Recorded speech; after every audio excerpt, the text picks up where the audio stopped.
금요일 저녁 교회여 일어나라 라는 제목을 가지고 하나님의 말씀을 전하도록 하겠습니다. 호세아는 여로보암 2세 때 활동했던 선지자입니다. 동시대 때 남유다에서 활동했던 선지자는 이사야라는 선지자입니다. 그 당시 남유다는 우시아 왕과 요담과 아하스, 히스기야 이 네 명의 왕 때 이사야가 활동을 했고요. 어, 호세아는 북이스라엘에서 여로보암 2세 그때 활동을 했습니다. 호세아 선지자의 그 이름의 뜻은 그 여호수아 그리고 그 예수와 이름의 뜻이 동일합니다. 여호와는 구원이시다라는 뜻을 가진 그런 이름입니다. 제가 군대에 있을 때 하나님 앞에 결단했던 것이 있었습니다. 그것은 무엇이었냐면 어떤 일이 있어도 내가 주일 성수는 반드시 이렇게 꼭 지켜내겠다 이런 생각을 했습니다. 그런데 군 생활을 하다 보니까 이렇게 주일을 지키기가 상당히 어려웠습니다. 왜냐하면 군 생활할 때 이렇게 분과별로 친목 도모가 중요하거든요. 그래서 주일에 이렇게 축구도 해야 되고 교제도 해야 되고 PX도 가서 이렇게 인격적인 교제를 나눠야 되는데 저는 항상 교회를 가니까 제가 작전과에 있었는데 좀 미움을 많이 샀습니다. 그래도 이것이 예수 믿는 사람의 핍박이건을 하고 이렇게 신앙생활 열심히 했는데요. 어느 날 이제 교회를 돌아와서 이제 군복을 입고 이제 전투복을 입고 교회를 가는데 이제 전투복을 벗고 이제 활동복을 입으려고 하는데 그 활동복 뒤에 이전에 써 있지 않은 글씨가 써 있었습니다. 뭐라고 써 있었냐면 정예수라고 써 있었습니다. 네. 그러니까 우리 분과 선임들이 항상 주일마다 빼먹지 않고 교회를 가는 저를 조롱하면서 정예수라고 써놓은 거죠. 근데 이제 저는 내심 그것이 기분 나쁘기도 하면서 내심 기분이 좋았습니다. 내 평생에 어떻게 예수라는 칭호를 받아볼 수 있을 것인가 이런 생각이 들었습니다. 근데 제가 항상 활동복을 입으면 정예수라고 써 있잖아요. 그러니까 제가 범죄하지 못하더라고요. 항상 제가 정직하게 행동해야 되고 쓰레기도 아무데나 버릴 수가 없고 후임들에게도 욕을 할 수가 없는 정말 예수의 삶을 살아야 할 것만 같은 그런 정말 압박과 부담 속에서 2년을 보냈습니다. 그리고 정말 화평하게 2년을 잘 지냈습니다.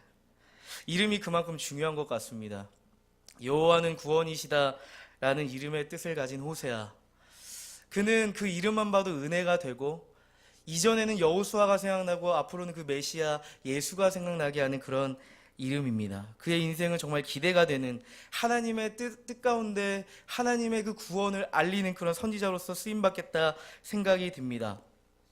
여호와는 구원이시다 라고 하는 이름의 뜻을 가진 그 호세아가 하나님께 첫 번째 미션으로 받은 명령이 무엇인지 아십니까?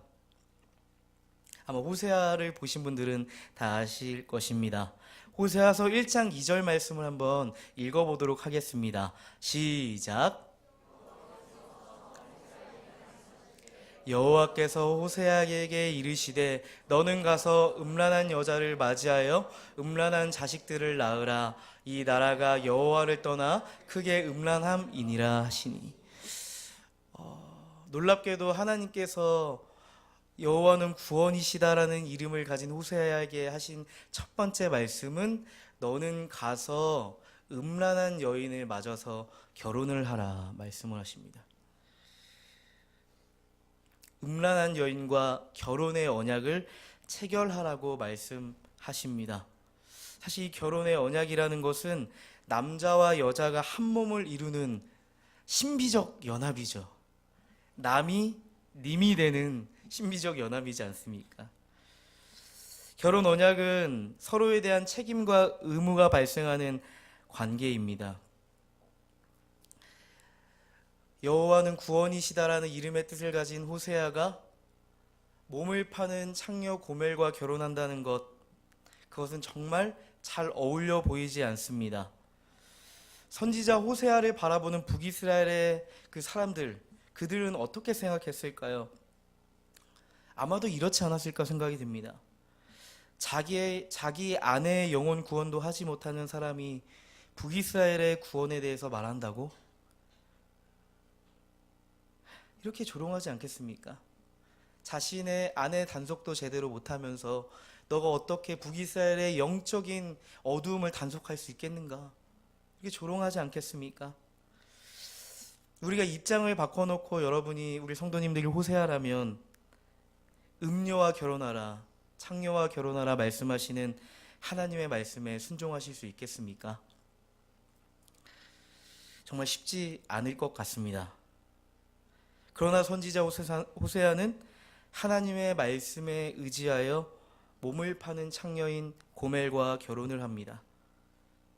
근데 가장 큰 문제는 무엇이냐면 호세아와 결혼 언약을 맺은 고멜이 이제는 좀 결혼하고 나서는 정신을 차리고 가정에 충실하고 선지자의 아내답게 하나님을 경외하고 하나님을 두려워하며 이전의 범죄를 끊고 그렇게 정결한 삶을 살아야 할 텐데요.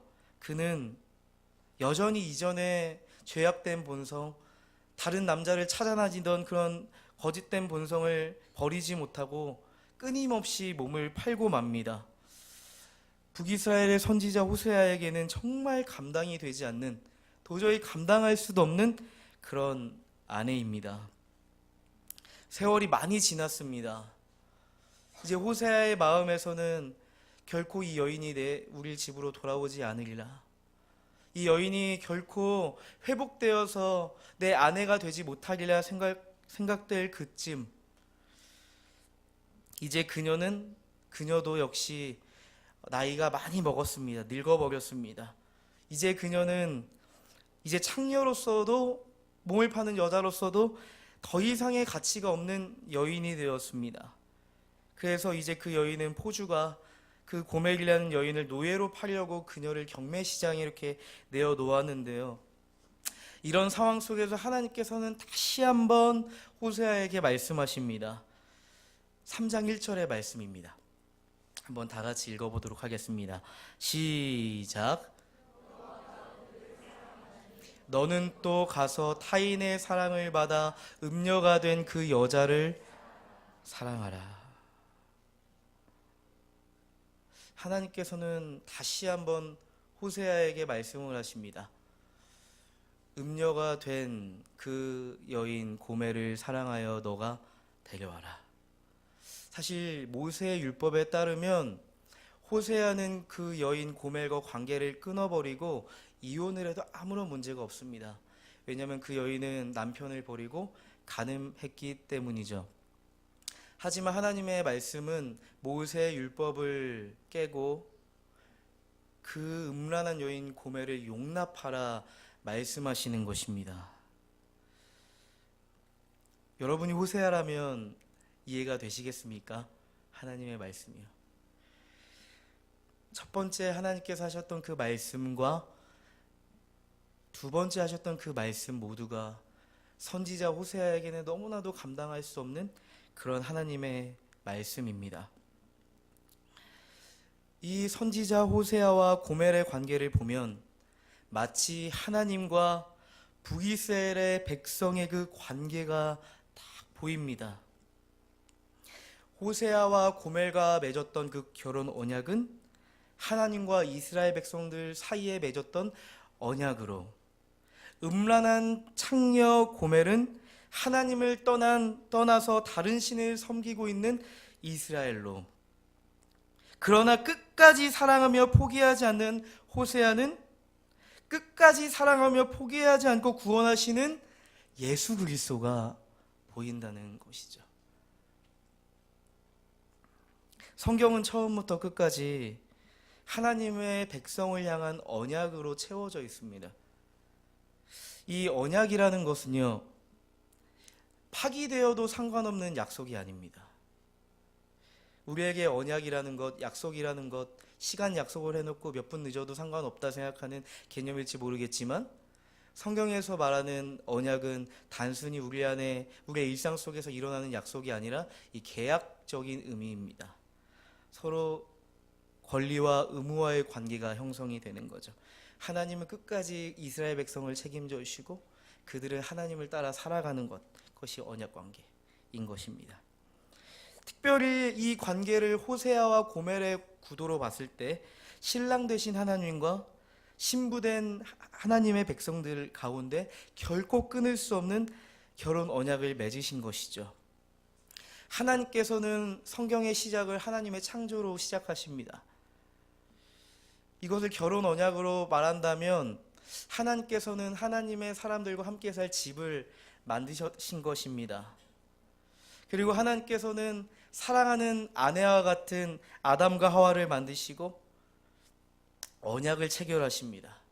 그 언약의 내용은 창세기 1장 26절부터 28절까지 나옵니다. 지난 수요일의 말씀이었습니다. 하나님께서는 그 아내와 같은 아담과 하와를 만드시고 너희는 하나님의 형상을 닮아서 너희는 나와 함께 하나님의 집을 같이 다스려 가자. 우리가 하나님 나라를 누려보자. 내가 만든 모든 피조물 가운데 우리가 함께 다스려 보자. 이렇게 제안을 하셨던 것이죠.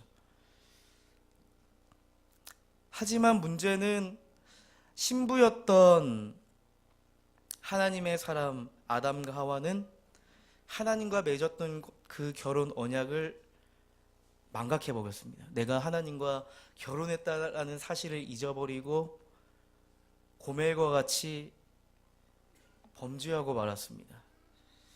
남편 대신 하나님을 버린 거죠. 그리고 하나님의 집, 하나님의 나라를 버리고 뛰쳐나가 버렸습니다. 죄인된 신부인 아담과 하와의 후예들은 끊임없이 하나님의 집을 떠나 하나님 나라를 떠나 방황하고 좌절하고 쓰러져 버립니다. 영원한 죽음에 거할 수밖에 없는 절망에 빠져 들어갑니다. 그런데요, 성경은 끊임없이 하나님의 집을 떠나서 고멜과 같이 범죄하고 음란해 가는 그들을 향해서 하나님의 언약을 계속 기록하고 계세요. 하나님께서는 끊임없이 포기하지 않고 각 시대마다 하나님 나라를 이끌어가는 사람들, 노아, 아브라함, 이삭, 야곱, 모세, 다윗, 이러한 하나님 나라를 대표하는 사람들에게 하나님의 언약을 다시 한번 기억하게 하시고, 하나님께서는 이스라엘 백성과 맺었던 그 결혼 언약을 기억하게 하시고 다시 돌아올 것을 촉구하십니다. 우리는 성경 전체를 보면 끊임없이 그 결혼 언약을 회복하고자 하시는 하나님의 간절한 마음과 그 의지를 느낄 수가 있습니다. 하나님의 그 결혼 언약을 회복하고자 하는 의지는 그 예수 그리스도의 십자가에서 결정적으로 우리는 알 수가 있는 것이죠. 하나님께서는 호세아에게 무리한 요구를 하신 것이 아닙니다. 하나님께서는 하나님 그분께서 이스라엘에게 하신 그 사랑을 고멜을 통해서 보여주고 계신 것입니다. 하나님께서는 결코 함께할 수 없을 것만 같은 북이스라엘을 사랑하셔서 결혼하셨고, 그리고 끝까지 포기하지 않고 그를 버리지 않고 예수 그리스도를 통해 다시 한번 한 몸 된 그 신비적 연합을 이루고자 하시는 것입니다.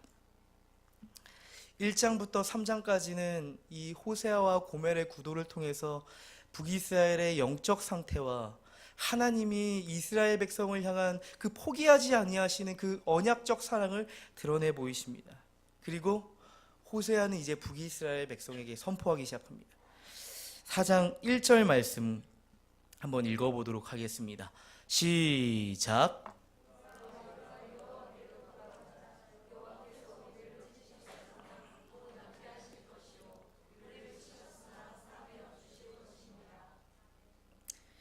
네, 그 호세아 4장 1절 다시 한번 읽어보도록 하겠습니다.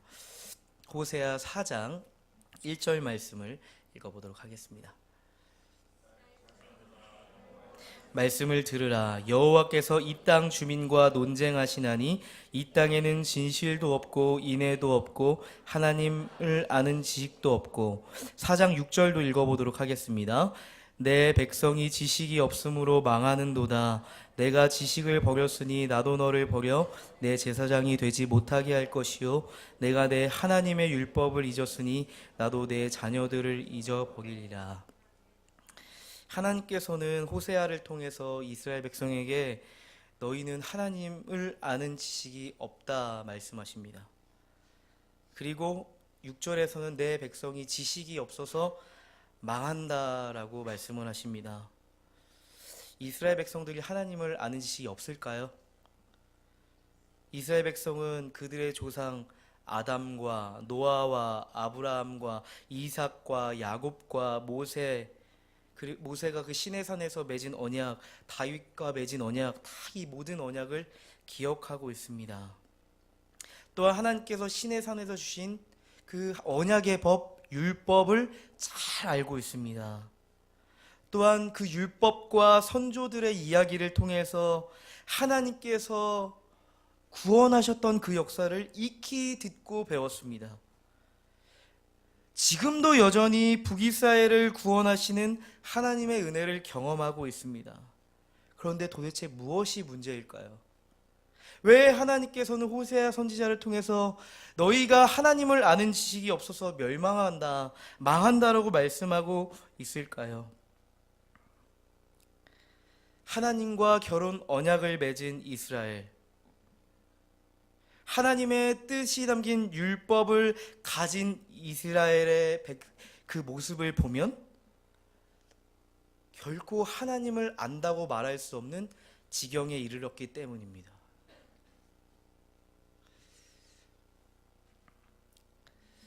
호세아 4장 2절부터 4절까지 한번 읽어보도록 하겠습니다. 호세아 4장 2절부터 4절까지의 말씀입니다. 읽어보겠습니다. 시작.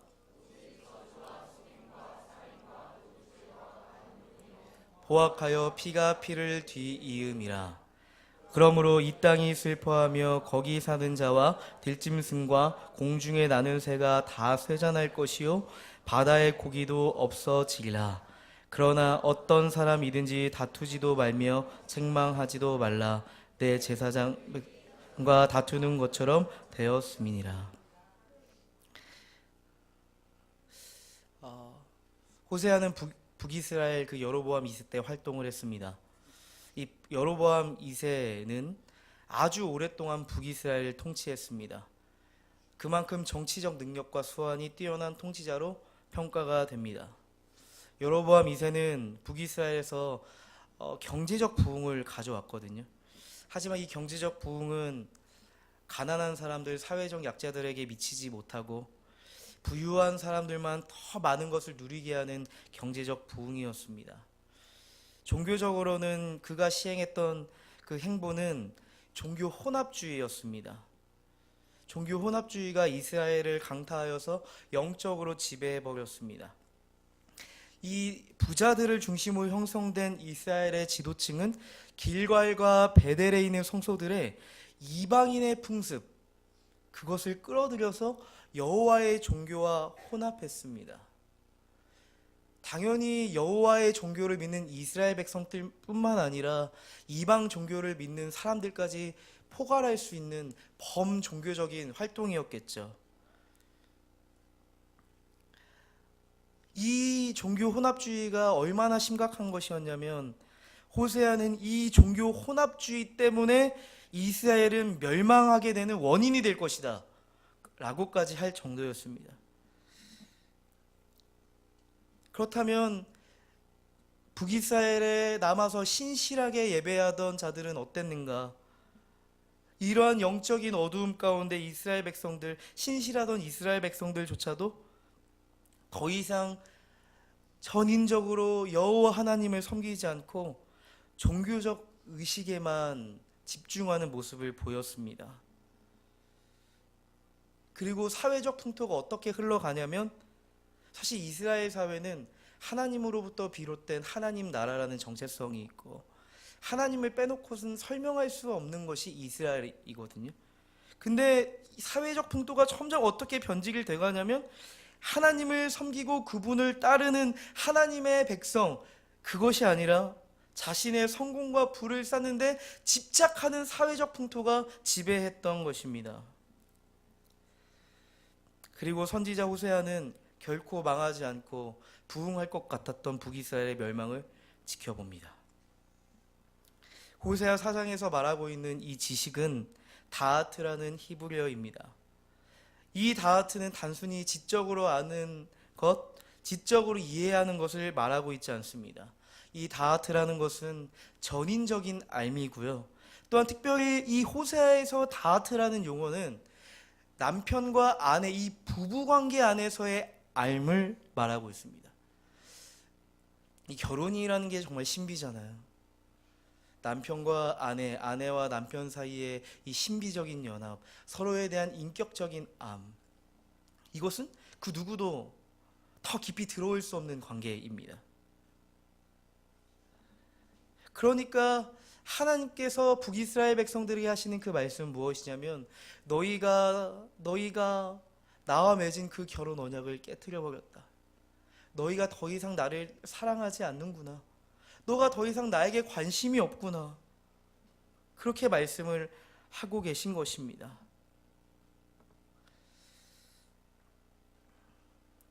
마치 이스라엘 백성은 고멜과 같습니다. 이제는 더 이상 돌이킬 수 없는 지경에 이르렀습니다. 그러나 우리가 호세아 3장 1절의 말씀과 같이 만약에 이스라엘의 어떠함 때문에 이스라엘에게 소망이 있을 수 있겠습니까? 결코 없겠죠. 고멜의 어떠함 때문이었다면 그는 이미 경매 시장에서 팔려서 그 결말은 비참한 죽음, 그것을 예상할 수밖에 없습니다. 그러나 하나님께서는 호세아를 통해서 이렇게 말씀하시잖아요. 너의 아내 고멜을 값을 주고 데려오라고. 우리의 소망은 우리 스스로에게 있는 것 같지 않습니다. 우리의 소망은 교회를 끝까지 포기하지 않으시는 하나님의 신실하신 언약과 복음에 있다는 것입니다. 우리는 그것을 기억해야 됩니다. 저는 이 호세아의 말씀을 보고 이 시대를 살아가는 성도와 교회를 보게 되었습니다. 그냥 이 말씀이 그냥 호세아 시대에만 있었던 영적인 아픔이었다, 하나님 나라의 슬픔이었다라고 말하기에는 너무 이 시대의 모습과 닮아있다, 영적인 어두움이 너무나도 비슷하다라는 생각이 들었습니다. 신부된 교회를 바라보시는 신랑 되신 하나님 아버지의 마음은 어떠실까라는 생각이 들었습니다.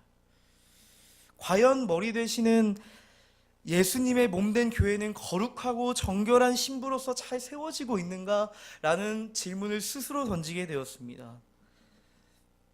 북이스라엘처럼 우리는 문명화된 도시 안에서 교회는 경제적 부흥을 경험했고 누리고 있습니다.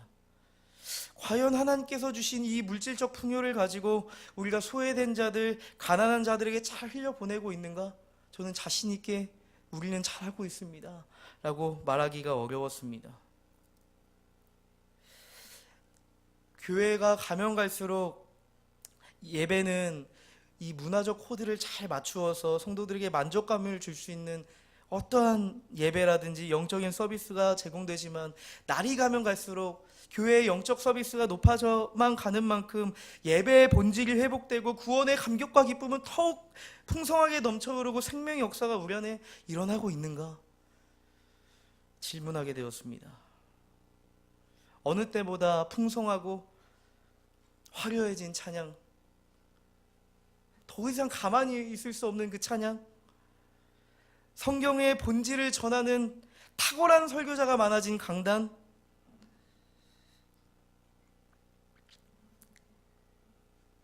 마치 이런 생각이 드는 거죠. 내가 은혜로운 예배를 드리고 그 영적으로 탁월한 설교를 듣고 있으면 마치 내가 그런 영적인 수준이 되는 것 같은 그런 생각이 막 드는 거죠. 마치 내가 그 설교처럼 살아가는 것만 같은 그런 자부심이 느껴진다는 거죠. 제가 이런 생각을 들던 찰나에 이런 마음이 들었습니다. 대한민국에 살아가는 모든 사람이 대한민국 사람이 아니잖아요. 대한민국의 국적을 가지고 의무와 책임을 다할 때 대한민국의 국민이라고 말할 수 있지 않습니까? 교회 안에 정말 사람들은 많아졌지만 진짜 많아진 사람들은 예수 그리스도의 제자요, 신부된 교회요, 성령의 사람들보다 문화적으로 향유해가는 그리스도인들이 더 많아졌고 이 명목상 그리스도인들이 더 많아졌음을 제가 다시 한번 깨닫게 되었습니다. 하나님을 섬기는 것보다 돈과 물질, 나의 성공을 추구하는 우리 목회자들의 모습과 우리 성도들의 모습이 만연해져 있구나. 자아실현이라는 우상이 자기 부인이라는 그 그리스도의 제자의 명확한 삶을 지배해버렸구나. 지어버렸구나. 이 시대의 물질적 가치, 성공적 가치, 세속적 가치가 그리스도 예수 안에 담겨있는 복음적 가치를 말살시키고 잡아먹어버렸구나. 삶과 신앙과의 괴리가 극복되지 않고 그냥 교회는 세상을 이해하지도 못하고 세상 안에 감각 없이 살아가는 그냥 그리스도인이라고 그렇게 어리석은 자로 낙인받는 이런 현 시대의 모습, 그것을 생각하게 되었습니다. 호세아의 시대에 나타났던 이런 영적인 문제가 교회와 성도들에게 여실히 나타나고 있다는 것입니다. 그런데 제가 호세아의 마음을 가지고 다시 한번 이 한국 교회 안의 문제와 목회자들의 어려움과 문제와 성도들의 이런 영적인 어둠을 볼 때 다시 한번 보게 되었습니다. 호세아는 고멜의 관계 속에서 하나님의 마음을 알게 되었잖아요. 호세아는 그냥 아픔이 있다, 그냥 한국 교회가 문제가 있다, 그냥 소망이 없다라고 거기서 끝나지 않았을 것 같더라고요.